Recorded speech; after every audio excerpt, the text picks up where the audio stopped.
This is the Building a Clear Authentic Brand podcast, and I'm your host, Amy Dardis. In this episode, we are diving into the Clear Authentic Brand framework, which is clarity, alignment, and accountability, and the story of how I actually discovered it. My husband Josh and I owned a web development and marketing agency, and we primarily helped service-based, people-driven local businesses. Think trades businesses, contracting, construction, HVAC, and the occasional nonprofit.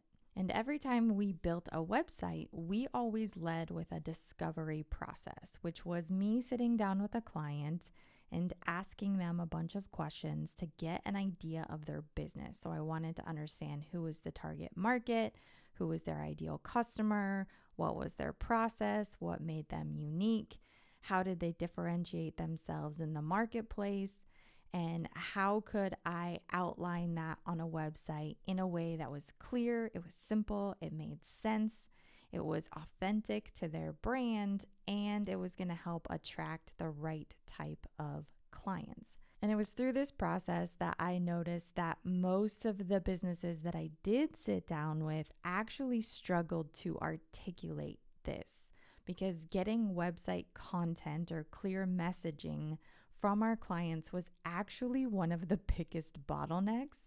So we actually figured out a way to overcome that by just sitting down, asking them questions, hearing their story, pulling out the patterns, and being able to articulate that message for them. And they were always so thankful and so relieved for that process that they're like, oh my gosh, like I haven't been able to put this into words. And then we would put on their website and we would see an increase in leads and conversions. And it was really exciting to be able to help them with that. So one of my clients along the way was a gas and welding distributor, and they had 6 different locations and about 80 employees. And we built their website and then continued a relationship. We'd meet quarterly or a couple times a year and just talk about their marketing efforts. And over the course of building a relationship and having conversations, I actually ended up going to work for them. And I was going to head up their marketing department as well as an e-commerce division, which I had never done before. They had never done before, but it was one of the projects that I was hired to oversee.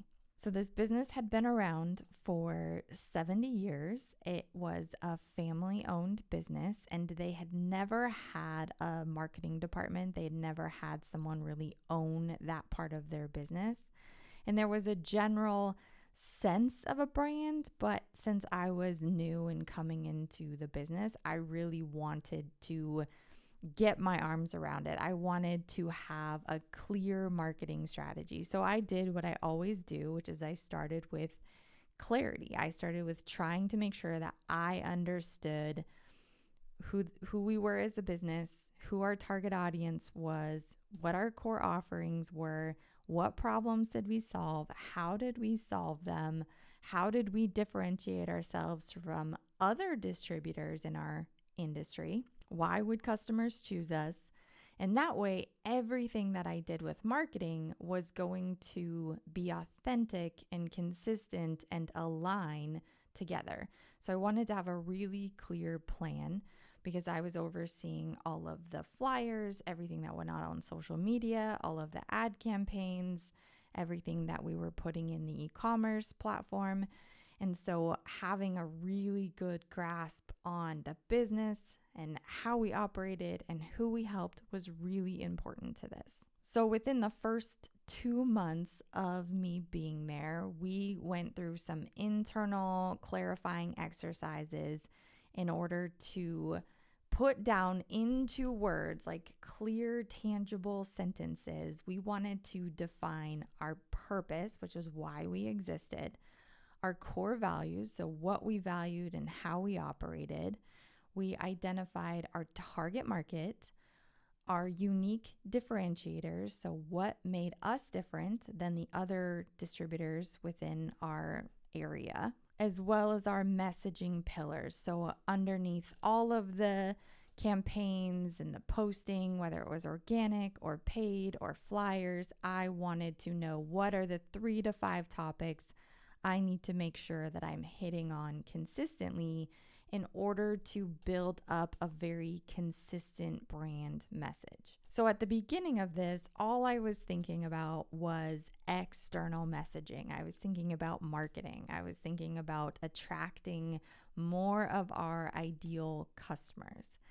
But then through the process, the more involved I got in the business, the longer that I was there, the more ingrained I became, I started to see a connection between the messaging that we had been putting out for customers to how we actually operated internally. And I started to observe, what does it take in order for us to be able to deliver on that experience? So as a business, we were a very service-focused business, very focused on relationships and providing great customer service, but we were highly dependent on our people. And I was watching as we were hiring some people and they were not working out, and how painful and how expensive that was for us, as well as watching us hire some other people who did work out and they thrived and they excelled. And so I started looking at our hiring process and how we decided who it was that we were going to hire, and specifically what characteristics, what attributes, what qualities were we looking for in people while we were going through the interview process. What things were we telling them about our expectations of how we operated and how our people operated and how we served our clients, and why they would want to work for us over the other job offers or job opportunities that they were currently considering. And then also looking at, what are the questions that we're asking them? What are the conversations that we're specifically having within that interview process in order to make sure that they're clear on the expectations, we're clear on the expectations, and the decision that we make when it comes to choosing who to hire is actually the right decision for both us and them. So I became fascinated with this process and studying it and realizing that there's a lot that we do or don't do that really affects the outcome of this. And so I started seeing people as the catalyst, like having the right people on board is everything. And Jim Collins talks about this in his book, Good to Great, as well as Built to Last. He talks about making sure you have the right people on the bus, and everything else after that you can pretty much figure out, but you have to have the right people on the bus. We were also implementing EOS at the time, and so we were really focusing on right person, right seat, and figuring out, okay, what is the right person? How do we know if they're the right person? What makes them the right person? And then being able to also figure out what is the right seat for that person, and doing this all in this people process. But I became very focused on alignment and making sure that the people we had, the people we were hiring, they all aligned with this messaging. And that's where I figured out this connection of, we were a relationship-driven business that really focused on serving our customers well. So in order to be able to deliver on that experience, we needed to hire people who were very relationally driven and who cared about people and service, and that came naturally to them. And I realized that in the course of the 5 years that I was there, that we never once had to have a customer service training. We didn't have to coach people or train people on how to be nice to customers or how to serve them well or how to have a pleasant experience, because we hired people who were naturally ingrained and wired that way, who naturally just wanted to help the person that came through the door. And that minimized a lot of customer service issues because it was already there. And I was like, oh, wow, this is important. Like, this isn't something that we train on. This is something that we hire for. And I started to see this connection between our external brand messaging, where I was thinking this was all just for clients. And the big aha moment was realizing that this messaging was as important for clients and attracting the right customers as it was for making sure that we were hiring the right employees. And everything that we said to our customers needed to be delivered by and provided by the people that we hired. So it made sense to make sure that we were communicating all of these things. We were communicating our values. We were filtering for our values. We were understanding why we did what we did and the mission that we were trying to accomplish. And we were communicating that to the candidates that we were interviewing. And we were talking about our customers and the problems that they experienced and how we were able to come in and actually help solve them. And we were looking for candidates who actually resonated with that messaging instead of it being something that we were just telling them and then training them on. It was looking for candidates who were like, yeah, absolutely. I'm excited by that. I want to be a part of that. That sounds like a great place to work. And then it was through this process that I realized that there were a couple more elements within this brand clarity piece that we needed to define. So out of the interview process came this understanding that we also had a specific work style, that the way that we operated within our environment from day to day, how our store felt, how our meetings felt, how our operations felt, had a specific pace and structure and vibe, and not everybody thrived within it. And so I had to understand, well, what is our environment and how can I communicate that to a candidate and make sure that they know what they're getting into so that they can be set up for success, or they can actually self-select out and be like, that's actually not the kind of environment that I want to work in. And then I realized that there were also like non-negotiables. There were traits that really did not work well within our industry and how we operated. And so being very relationship driven, we were always focused on like going above and beyond and doing what it takes to solve the problem. So a trait like someone just only doing the bare minimum, that created a lot of friction and frustration and tension. And I was like, oh, that's actually a non-negotiable for us. Like, we can't have people in this specific environment where they're not willing to step up and help. Like, they have to have that drive in them. And if they're not, that ends up being something that causes enough problems and frustration that it doesn't end up working out, and either they end up leaving or we end up having to let them go. So non-negotiables, having things, sets of behaviors or traits that outside of something blatant like lying or theft, there are other behaviors and qualities in people that actually violate what it is you value. And by bringing clarity to that, you're actually creating a stronger filter. And when I think about this, I think about how the Bible talks about the fruits of the Spirit, and it defines like what that looks like in our life. And so we know what fruit in our life looks like. We know that we want joy and peace and patience and kindness, and seeing those in our life are from the Spirit, and we want more of that. But the Bible also then defines our sinful nature, and it talks about greed and lust and selfish ambition and anger. And so it calls out the specific attributes and characteristics in a person and in our life that we don't want. And so the more specific we are, the more clear it is about what kind of behavior is good and what kind of behavior is bad. And so we actually want to bring that same level of clarity into our business and into how we operate, so that we know as a leader and our employees know that these are the types of behaviors that we allow and that we encourage and that we want more of. And these are the types of behavior that are hurtful and harmful and that we will not tolerate.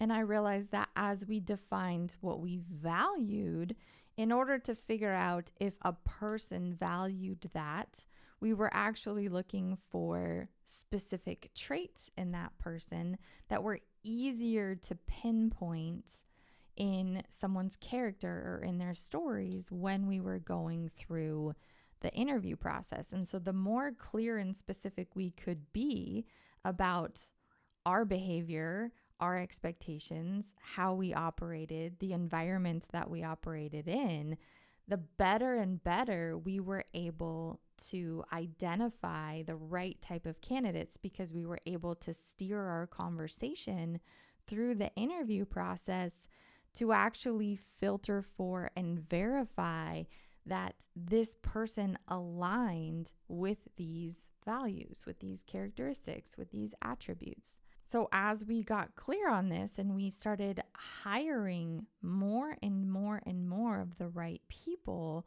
I also started seeing how not only was it who we were hiring, but it was also ingrained into how we operated, and it gave us clear direction into how we made decisions and into the processes that we built. And so it affected our sales process, and it affected our hiring process, and it affected our service process, because we had this clear purpose. We had this clear vision. We had this clear idea and expectations for how we operated as a business. And so then we started just acting more and more like that and getting rid of the things that kept us from that. And so it ended up being that we were aligning our people, our process, and our messaging. So people in alignment, we were aligning who it was that we hired, as well as who it was that we attracted. And we did this through our messaging. So our messaging was what we were putting on our website. It was what we were putting in our social campaigns, in our ad campaigns.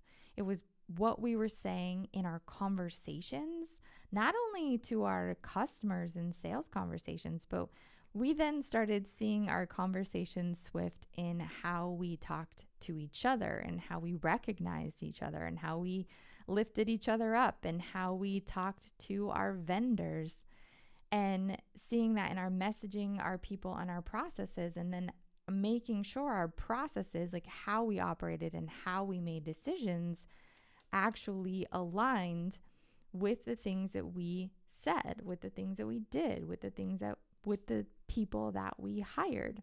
And so this aha moment came to be like, oh wow, this clarity, the more and more clear we are on this, the more it drives everything else that we're doing. It's driving our hiring, it's driving our culture, it's driving our service, it's driving our messaging and our marketing.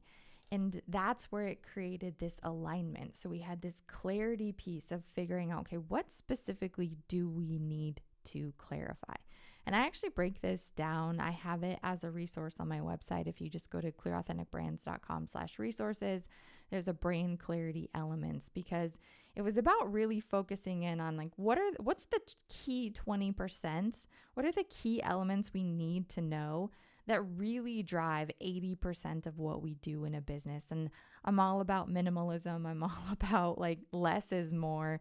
And so I've spent the last 5 years figuring out what really needs to be defined, and knowing that every single one of these things shows up in every other area of our business. And if I ever defined something that I felt like I didn't end up using, I chucked it, I tossed it. I was like, what really matters? And so the brand clarity elements download on the website actually is everything that I use it. I know how it's used. I know where it's used.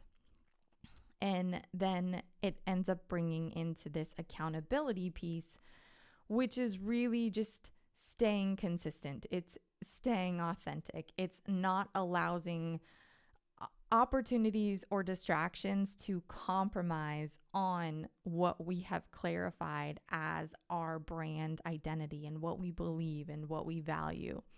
And so there's specific rhythms and systems that I recommend implementing from a weekly basis, a quarterly basis, and an annual basis.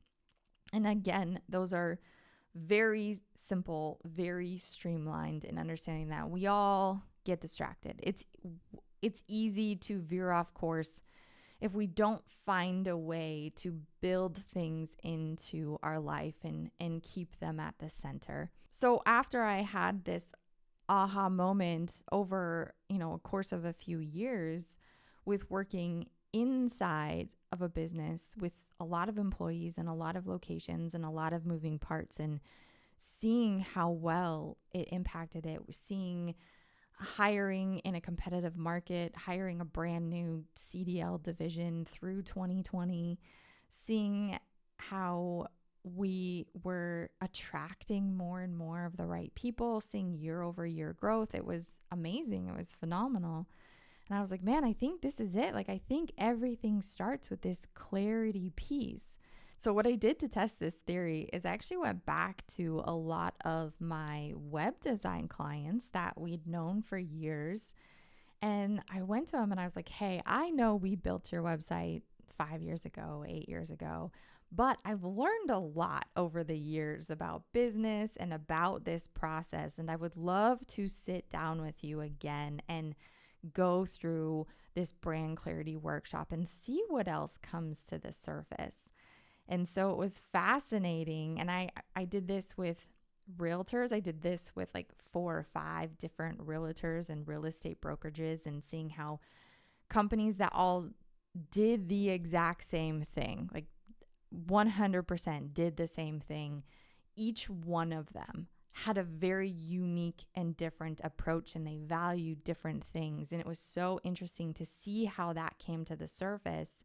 And we actually ended up redoing a lot of websites through this process, because it was like, oh, wow, we missed out on these concepts before. And now I'm seeing how important it is to bring this front and center and rewrite this messaging so that your website aligns with everything that we just talked about through this process. I did this with guided fly fishing. I did this with a property management company. I did this with multiple different construction and contracting type agencies. And it was every single one of them. There were things that were coming to the surface that was like, oh, wow, this is what we need to focus on. This is what we need to make sure is on your website. This is what we need to make sure is in your marketing and your ad campaigns. And then this is also what I would make sure you're interviewing for. And we create a abilities checklist, because now we know who it is that we're looking for and who would thrive within your organization. And here are the questions that we would ask in order to find out if that person is going to be a good fit for your company. And it was so fun to see that not only did this work for a company that I was inside of, but it didn't require me being inside of an organization to be able to go and do this brand clarity process with, as well as implement the same clarity, alignment, accountability framework, and see how it helped all types of people-driven, service-based businesses, not just one. And even in the distribution industry, I mean, every distributor sells the same thing. They all buy their products from the same manufacturers. They all get their molecules from the same plants. So when it comes to distribution, the only differentiator you really have are your people, your service, and your process.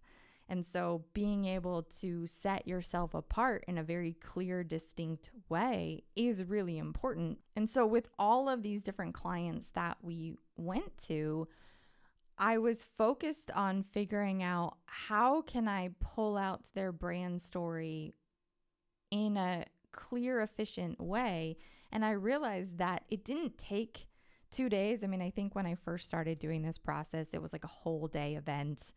And then I started splitting it into 2 different 4-hour sessions and taking time and walking people through the process. But then I was like, I didn't honestly in my life have time to do that with all of my clients for as many people as I wanted to test this with. And so I figured out a way to do it virtually, and I got it down to a 90-minute phone call. And with it 90 minutes, if I knew exactly what I was looking for, if I knew exactly what questions to ask, I could pull it out. And the reason I could pull it out is because this was not a process of creating anything. Like the brand is there. Every brand has their brand. It has these elements and it's connected to the people who make the decisions. It's based on our own values, our own experiences, the things that we've lived through, the skill sets that we have. They affect how we make decisions in the companies that we start and the businesses that we lead. And so it's a matter of just drilling into the story, knowing what to look for and to pull out, and being able to package it in a clear way that says, okay, here's what it is. Here's what makes you different. Now, here's how we would apply it. Here's how we would align our people, align our messaging, align our processes. And then here are the systems that you would want to use to just maintain that accountability. And in my own story, I was facing this painfully because it all comes back to this clarity piece. And I had been struggling for years to look at my own story. It is very hard to do this for yourself. It is very hard to read the label from the inside of the bottle. It is helpful to have an outsider's perspective looking at you in an unbiased way without having your own voices in your head or going back and forth. And so that's why I was able to do it so quickly for them, and also why I struggled so much to do this for myself. And realizing that because I didn't have clarity, my messaging wasn't aligned, my people, my processes weren't aligned. And every time I shifted vision, I shifted direction, it then affected everything else. And the more I changed it, the more I went back and forth, the more confused I became, the more confused my customers became, because they're like, why are you not staying the same? Why is your website changing all the time? And it ate at me. And I realized that if I was ever going to do this right, if I was ever going to have alignment and be an authentic brand, I had to first be clear. And I forced myself to go through and look at my story and ask the questions that I ask and just pull it out, because it is there, because God orchestrates it all. He directs it all. It's in your experiences. It's in your wiring. It's in what you're passionate about and what you believe and what you feel called to. And it's just a matter of pulling it to the surface. But that clarity piece ends up being the most important foundational part. And what I found is for businesses that struggle to hire, struggle to market, struggle to redo their website or write their website or have a website that converts, businesses that are struggling with culture, businesses that are struggling with turnover, a lot of times the first thing that is missing is clarity. There might be a lot of other things missing too, but if you don't have the clarity piece, then everything else will never fix the problem. Clarity ends up being the root issue. And so once we get figured out around that, when we are clear on who we are, how we operate, who we serve, how we're different, those things, we have to have clarity around that. Only then can we align. Only then can we create alignment with who we hire and who we serve, what we say internally and externally, how we build our processes to ensure follow through. And that creates consistency. And over time, when you attract the right people and you consistently deliver exceptional experiences, that and only that is what builds authenticity, trust, loyalty. And it all comes back to this simple framework. And so I want to just leave you with, like, where are you at today? Are you struggling with marketing? Are you struggling with hiring? Are you struggling with culture, turnover, lack of direction, lack of clarity? Look at the brand clarity elements. Just go to clearauthenticbrands.com/resources. Look at all the elements that need to be defined. If you are missing clarity in any of these areas, if you don't have it clearly laid out, clearly defined, we can help you with that. We do a brand clarity workshop, less than 2 hours of your time, walk you through, give you the clarity you need, because I know how hard it is to read the bottle from the inside. But check out that download and then know that, hey, no matter what you do, no matter what you try, no matter how many consultants you hire or how many frameworks you try, if you don't start with this clarity piece, you will always go back to this. You will never get it figured out. You will always be blown and tossed by the wind. And I'm saying that just knowing that, having lived that from my own experience of knowing that it has to come back to clarity. It has to be the starting point. And once we have that, then we can build. Then we can create alignment. Then we can move forward with confidence. So go to clearauthenticbrands.com/resources. Check that out. That is all for this episode. I will see you next time.